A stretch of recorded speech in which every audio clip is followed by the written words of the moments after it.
आशा करता हूं आप सब बहुत अच्छे होंगे। मेरा नाम है सिद्धांत अग्निहोत्री, स्टडी ग्लोस पे आपका बहुत बहुत स्वागत है। दोस्तों, हम फॉरेस्ट एक्ट्स देख रहे हैं और अब हम इंडिपेंडेंस इंडिया के बाद क्या हुआ वो देखेंगे। देखो, अभी तक हम सब समझ चुके हैं कॉलोनियल एक्ट्स क्या थे। अब हम इंडियन एक्ट्स की बात करते हैं। इंडिपेंडेंस की बात करें, जब हमको आजादी मिली तो हमने 1894 और 1927 ज्यादातर जो हमने प्रोविजंस लिए ये इन्हीं एक्ट से लिए।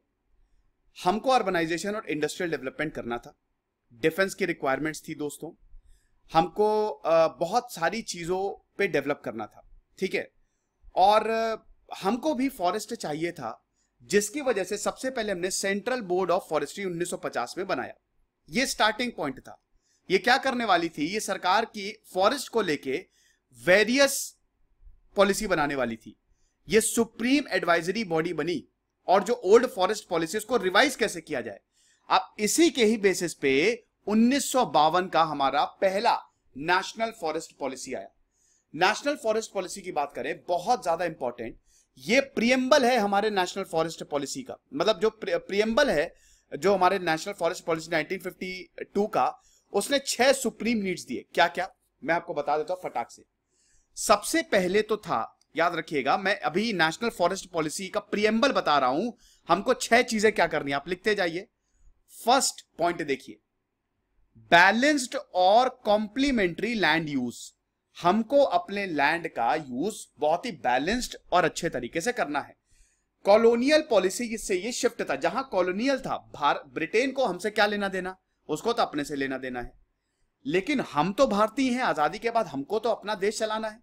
तो अब हमने बैलेंस्ड कर दिया। हम ऐसा नहीं है कि बेहिसाब लैंड यूज करते जा रहे फॉरेस्ट का, नहीं। दूसरा पॉइंट ये है कि हम माउंटेन रीजन्स में डेन्यूडेशन को चेक करेंगे। रिवर का इरोजन तो नहीं हो रहा है, मतलब जो कोस्ट है, बिग रिवर्स और का तो इरोजन नहीं हो रहा है, और सी लैंड का इन्वेजन नहीं हो रहा है, वो भी, मतलब कोस्टल एरियाज को भी हम देखेंगे। तीसरा पॉइंट ये था दोस्तों, हम जो हमारी इंक्रीजिंग डिमांड है ना, किसके लिए, ग्रेजिंग के लिए, फायरवुड के लिए, स्मॉल वुड के लिए, उसके लिए हम लगातार सप्लाई करते रहेंगे। हम उसके परेशान होने की, उन लोगों को परेशान होने की जरूरत नहीं, उन लोगों के लिए फॉरेस्ट अवेलेबल रहेगा। चौथा पॉइंट ये है कि टिम्बर और अदर फॉरेस्ट प्रोड्यूस है जो डिफेंस कम्युनिकेशन के लिए चाहिए, उसको भी हम मैनेज करेंगे। और आखिरी पॉइंट ये है कि हम एनुअल रेवेन्यू का मैक्सिमाइजेशन करेंगे, ठीक है। ये 6 वाइटल नीड्स हैं हमारी, समझ गए। तो ये सबसे आपका रेवेन्यू जनरेट होगा। अब जब ये सबसे आपका रेवेन्यू जनरेट होगा तो आप आगे बढ़ेंगे। इस फॉरेस्ट पॉलिसी में ये बहुत ही बैलेंस्ड अप्रोच था कि ना ही हमको अपने फॉरेस्ट को खराब करना है और उसके साथ साथ हमको डेवलप भी करना है। अब हम कुछ इंपॉर्टेंट पॉइंट्स देख लेते हैं 1952 के फॉरेस्ट एक्ट में। सबसे पहले तो इसमें protected forest, national forest, village forest और ट्री लैंड्स क्लासिफिकेशन, चार तरीके के फॉरेस्ट बनाए गए, protected forest, national forest, village forest और ट्री लैंड्स, समझ गए। अब दोस्तों, इसमें सबसे पहले तो यह बताया गया है कि पहला पॉइंट मैंने आपको बता दिया कि 4 में क्लासिफिकेशन था। दूसरा पॉइंट यह है कि जो विलेज फॉरेस्ट के अगल बगल रह रहे हैं उनको परमिट हम देंगे। जैसे अगर रिजर्व्ड फॉरेस्ट की बात करें, आप चलिए फॉरेस्ट पॉलिसी में 1894 के फॉरेस्ट एक्ट में, उसमें पूरा जो कंट्रोल था वो ब्रिटेन का था। जो कम्युनिटीज हैं वो फॉरेस्ट को यूज नहीं कर सकती थी, लेकिन इस पॉलिसी में क्या हुआ कि जो विलेजर्स हैं वो फॉरेस्ट को माइनर फॉरेस्ट प्रोड्यूस के लिए यूज कर सकते हैं, ठीक है। तो यहां पे थोड़ी बहुत चीजों के लिए फॉरेस्ट का यूज हो सकता है। साथ ही साथ एक और इंपॉर्टेंट पॉइंट यह है कि अब फॉरेस्ट लैंड का डाइवर्जन नहीं होगा एग्रीकल्चर पर्पस के लिए कहीं पे भी। मैंने आपको बताया था ना कि कॉलोनीज में क्या ब्रिटेन क्या करता था, वो डाइवर्ट कर देता था, फॉरेस्ट को काट के एग्रीकल्चर लैंड बना देता था, खेती करने लगता था। लेकिन अब फॉरेस्ट को काट के खेती नहीं की जाएगी, तो डाइवर्जन नहीं होगा एग्रीकल्चरल पर्पस के लिए। तो ये बहुत बड़ा शिफ्ट था कॉलोनियल पॉलिसी से, क्योंकि कॉलोनी जो ब्रिटेन था वो ये नहीं करता था।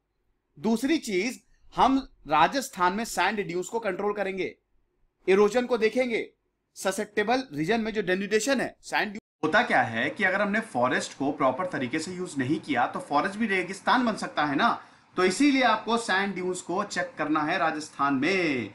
उसके बाद दोस्तों इंपॉर्टेंट पॉइंट ये था कि देखो, हम फॉरेस्ट को एक्सपैंड करेंगे ट्री कवर्स को भी एक्सपैंड करेंगे और ये पब्लिक यानी कि सरकारी और प्राइवेट इंस्टीट्यूशन को मिलकर करना पड़ेगा। फिर सबसे इंपॉर्टेंट पॉइंट ये है 1952 फॉरेस्ट पॉलिसी का कि जो 1/3 ऑफ द ज्योग्राफिकल एरिया होगा देश का, ठीक है, वो फॉरेस्ट कवर्स, उसका फॉरेस्ट कवर होगा। मतलब 33%, देश का 33% जो एरिया होगा उसको हम फॉरेस्ट से कवर करेंगे। फॉरेस्ट कवर, अब दोस्तों अभी अगर फॉरेस्ट की बात करें, जो फॉरेस्ट रिपोर्ट है, भारत का 23% एरिया खाली फॉरेस्ट कवर है उसका, तो ये बहुत अच्छा तो नहीं है।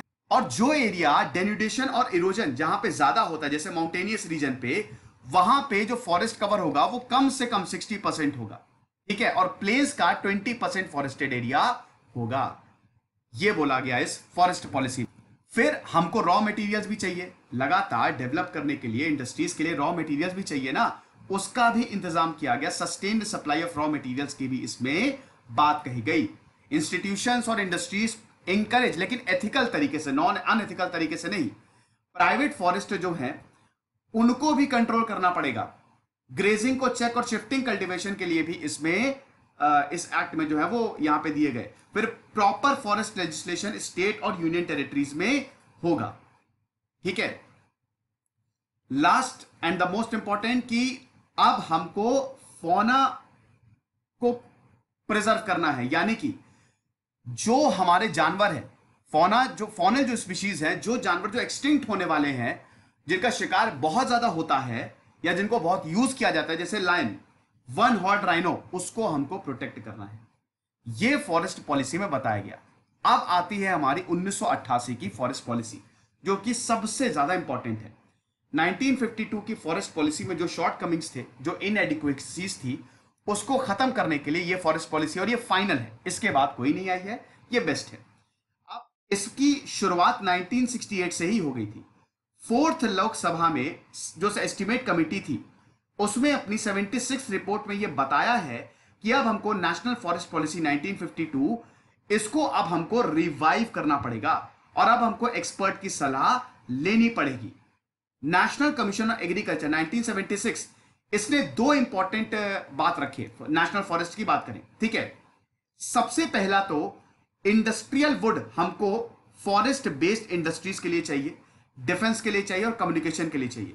और दूसरा पब्लिक पर्पस के लिए हमको फ्यूल, वुड और फॉडर चाहिए। रूरल कम्युनिटी के लिए हमको फ्यूल, वुड और फॉडर चाहिए, ताकि हम इनकी रिक्वायरमेंट को मीट कर सकें।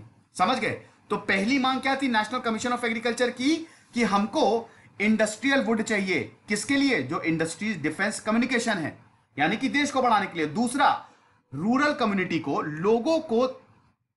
लोगों की नीड को केटर करने के लिए हमको यही सारी चीजें चाहिए। अब ये सब कहां से आएंगी? ये सब आएंगी जंगल से, फॉरेस्ट से।